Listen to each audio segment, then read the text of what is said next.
Hi, folks. Carlos Garcia, founder of Exceed Sales and a Taxdome Workflow Consultant. And today I want to introduce to you the 2023 1040 income tax pipeline. So for your 2024 tax year, what I've done is, in my experience, I've implemented over 50 tax firms, and I've learned a whole lot about best practices and automations that really work smoothly.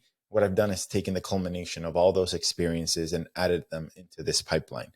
Now, this particular pipeline will have automations that are customized for your client's experience, but also added a couple of little tweaks that are different than the typical pipelines you'll see on Taxdome's template library.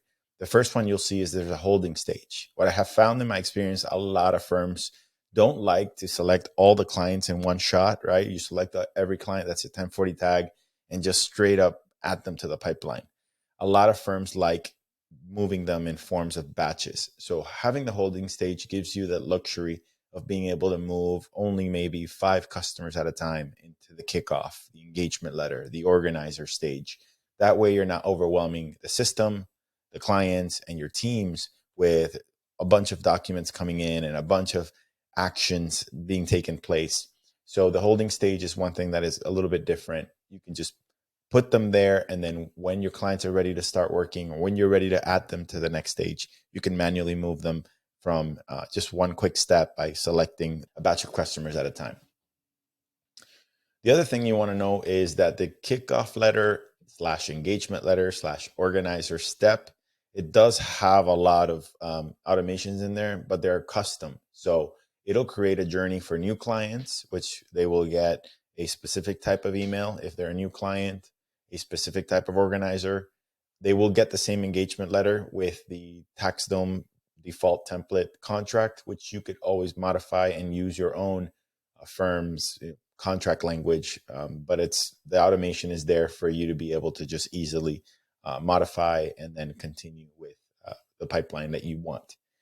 Your returning customers will also get a shorter, more condensed organizer. It's more of like, hey, is your information still the same? Has anything changed? And it's got more yes, no types of questions. So it won't collect that full data like, their social, their driver's license, the information that you should already expect to have from your client. So again, it makes the experience a lot smoother.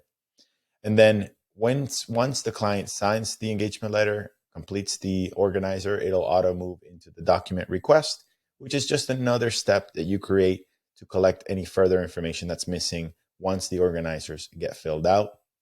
And then once that step is done, you should be able to determine if the client's going to continue going through the traditional filing date or if you expect them to move into extension. And if that's the case, there's an instruction in there for you to be able to move them into this conditional stage so that you can hold clients in this extension phase if they're not going to move forward with the traditional filing deadline.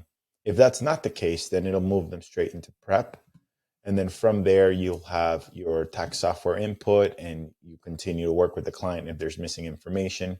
So it's some automations in there, and there'll be some automated communication as you are moving through specific steps. So the client is in the know where you are in the process. You don't have to worry about them saying, what's my status, and so on and so forth. Once you move into review, this usually goes to a senior preparer or yourself if you're the firm owner to do the final details of preparing the draft.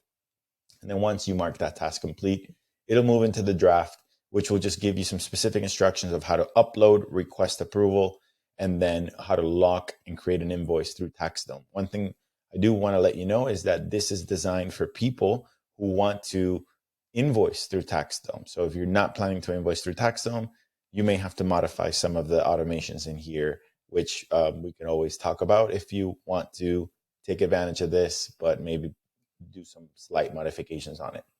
Once that's completed and the client approves the document, then it moves into e-signature, which then you request for the 8879. And from there, it takes to the e-file stage. Once it's e-filed, then you verify if it's accepted or rejected. And we created a conditional stage in case the client does get rejected. You can tag it as such. And so the tags will download into your system as well. You can tag it as e-file rejected. And once you complete that step and you get it resolved, then it moves to finalize. And all of these tags get reset at the end of the pipeline. So it's, as you can see, it's got quite some interesting automations that will allow you to capture all of the possibilities that could happen inside of your firm. That is the more common steps that happen inside of tax firms when you're preparing a 1040 for your clients. So if you have any questions, please reach out on the description below. And hopefully this is useful to you and it gives you a tremendous experience as well as for your customers. Thanks.